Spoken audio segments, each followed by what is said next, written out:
Ian R. Crane, thank you very much for talking to RT here in Brighton. Now, tell me, what is deep geopolitics? Deep geopolitics is looking at the underlying global agenda. It's an agenda that is multi-generational and outside the bounds of, shall I say, the day-to-day perception that's presented in the mainstream media. Some people say that what you do is essentially fear-mongering amongst the general population. What's your reaction to that? People will go through fear as they start to realise what's occurring, and they'll also go through anger. But when they actually get through that and they start to see the bigger picture, then it actually is very empowering to be able to actually understand what's going on and see that bigger picture. Middle East, we've seen a wave of revolutions across North Africa and the Middle East. You have things that you call false flag events. Do you think that these revolutions also were false flag events? At this stage of the game, it's very difficult to say. I think that things in the Middle East have been unfolding at a phenomenal rate of knots. What I do perceive, though, is that the ultimate target was indeed Libya all along. Let's just have a look at a couple of things here. On January the 4th of this year, the UN was about to release a report which actually was praising Gaddafi as a model leader in the Arab world. And, you know, let's just also recognise one remarkable piece of coincidence. All of the countries that are tagged by the mainstream media on behalf of the political elite, all of the countries tagged, such as Venezuela, Cuba, Libya, Iraq, Iran, North Korea, all have one thing in common, or had one thing in common, and that is they are free of debt from the World Bank. That they are not locked into the World Bank and the IMF. They have their own banks, they issue their own currency. And we also have to recognise the remarkable coincidence between Gaddafi's statement that he was going to start issuing gold dinar and demanding that his oil was purchased in gold. And then the next thing we know, of course, then we have a popular uprising. Now, this was brilliant. It was a brilliant strategy, because when Tony Blair and George Bush announced in 2002 that they were planning to launch a regime change event on Iraq, millions of people hit the streets across the Western world.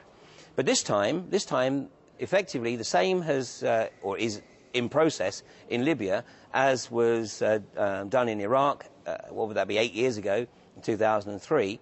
And yet this time, because, if you like, the scene was set through other popular uprisings, Libya just seemed to be the next natural part of the process. And then the next natural part of the process, it seems, is Syria now. The EU has just applied sanctions to Syria. What do you see developing in that situation? Well, I think actually what's happening elsewhere, particularly in Syria, is deliberately contrived to take the attention away from Libya. The goal is Libya. The goal is control of not just the oil in Libya. Libya's debt was less than 1 month of its GDP. So it was no debt, that was just working capital. But it's not just the oil, because in addition to supporting his country, I mean, let's understand that, you know, Gaddafi paid a social wage. Every Libyan of working age received the equivalent of $1,000 a month.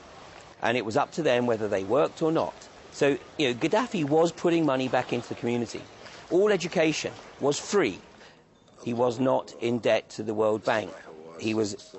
I'm not suggesting that everything about Gaddafi was wonderful. I think the appropriate term to describe Gaddafi would be a benevolent despot.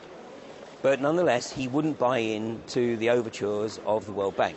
He was also spending a significant chunk of the oil revenues on developing the massive ancient underground aquifers. And he developed an incredible engineering network to take the water from these aquifers and effectively turn the northern Sahara Desert, the Libyan Sahara, into arable farmland.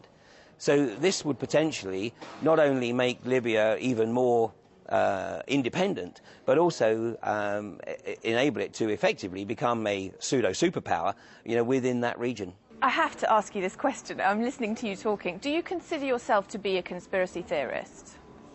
No, I analyse the deep geopolitical agenda. In reality, more and more people are starting to realise that the mythology that is put out by the mainstream media is nothing more than a political construct. And of course that's been demonstrated literally in the last few days with the sudden manifestation of a certain birth certificate, which when it appeared on the White House website was immediately identified as being a forgery because it was still in the Photoshop layers. In the event that the media, particularly of course the US media, then needed something of enormous magnitude to take the birth certificate issue off of the front pages, so they decided that they needed to murder Osama bin Laden for what is at least the third time.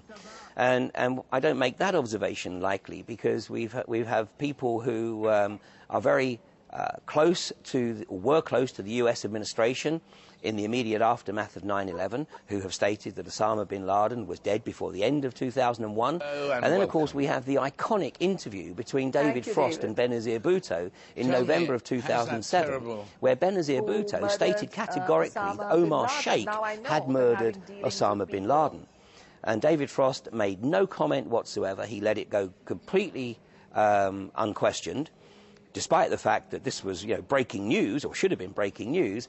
But Benazir Bhutto, of course, unfortunately paid a tragic price for revealing that little gem of information, because 5 weeks after that interview with David Frost, she herself was assassinated. So you're saying that the supposed assassination of Osama bin Laden was in an attempt to cover up the allegations that Obama wasn't born in the United States?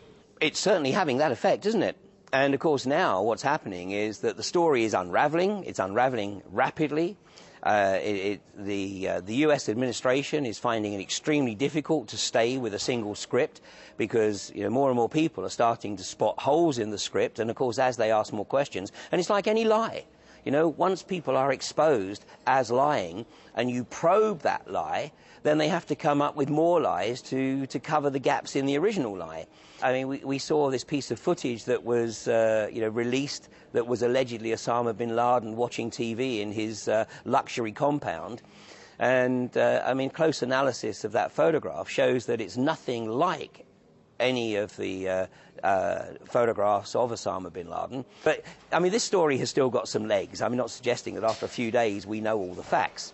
But what I am suggesting is that, people should not be taking the version of events offered by the mainstream media at face value, and we should actually take it as beholden upon all of us to dig as deeply as possible to establish what we believe to be the truth. It's just over a year since the massive oil spill from BP in the Gulf of Mexico. You suggest that it wasn't, in fact, caused by a technical failure or incompetence in any way, that you think that something deeper and more sinister lurks behind it.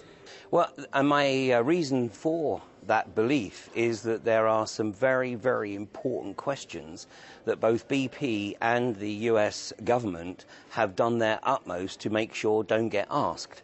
And to be very specific, the Deepwater Horizon at the time had one of BP's most experienced company men on the rig. It was a guy called Ronald Sepulvado.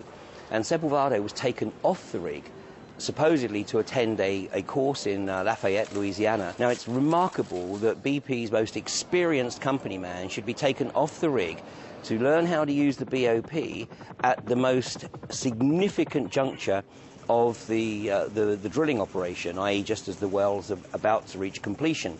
The person that was put on the rig to replace Sepulvado was a guy called Bob Kaluza. Now, Bob Kaluza is the complete antithesis of Sepulvado. He was a young guy. He had no deep water drilling experience. His only experience was land drilling. And he was the main man. He was the head honcho on the rig when the disaster occurred. Why BP would want to deliberately pour oil into the Gulf of Mexico? I'm not suggesting that the script was actually written by BP. In fact, individuals within BP, unfortunately, are potentially part of how shall I say, a hidden hierarchy. The questions need to be asked. Who took the decision to put Bob Kaluza on that rig? These are questions that haven't been properly answered by the Gulf Coast hearings. And Bob Kaluza has declined to appear before the Gulf Coast hearing by pleading the Fifth Amendment, i.e. that if he does give evidence, any evidence he gives may likely incriminate him. And people can look this up for themselves and see the YouTube video clip of the United States Senate deliberately overturning the request for the Gulf Coast hearings to be given the power of subpoena. Now, if the Gulf Coast hearing had been given the power of subpoena, it could have not only demanded that Bob Kaluza actually appear before the hearing, it could have demanded that Bob Kaluza shares what he knows occurred on that rig immediately prior to the blowout. What could possibly be the reason for essentially deliberately spilling millions of barrels of oil into the Gulf of Mexico? What is the purpose of it? I believe that the purpose of this was a population reduction event. We've already seen elements of population reduction in the Gulf Coast area after Katrina, where many of the black residents of the area have not returned to New Orleans. In some cases, they haven't been permitted to return to New Orleans because there's absolutely nowhere for them to go, because they're not being permitted to return to their former residence. So what you're suggesting is that governments and big business are colluding to cull populations? And why would they target the population that lives on the coast of the Gulf of Mexico? Because basically they want to turn it into a massive oil production arena. The reality is that the effects of that disaster are not being reported and have never been reported really outside of the Gulf Coast region. It's not just the oil and the mix of the dispersant corrects it. And Corexit is extremely toxic. Its toxicity is 10 times that of oil alone. And the reason that Corexit was poured onto the slick was to break up the slick, but also to force it below the surface of the Gulf. Because under federal law, a BP's liability would be related to the size of the visible slick. So if you can remove the visible slick, then you reduce the liability. Now, the other effect that that's having is that it's actually killing the marine life in the Gulf, because it's causing a dead zone. Because as the slick descends, then all life beneath it effectively dies because it's not getting the natural sunlight. Ian R. Crane, thank you very much. Thank you.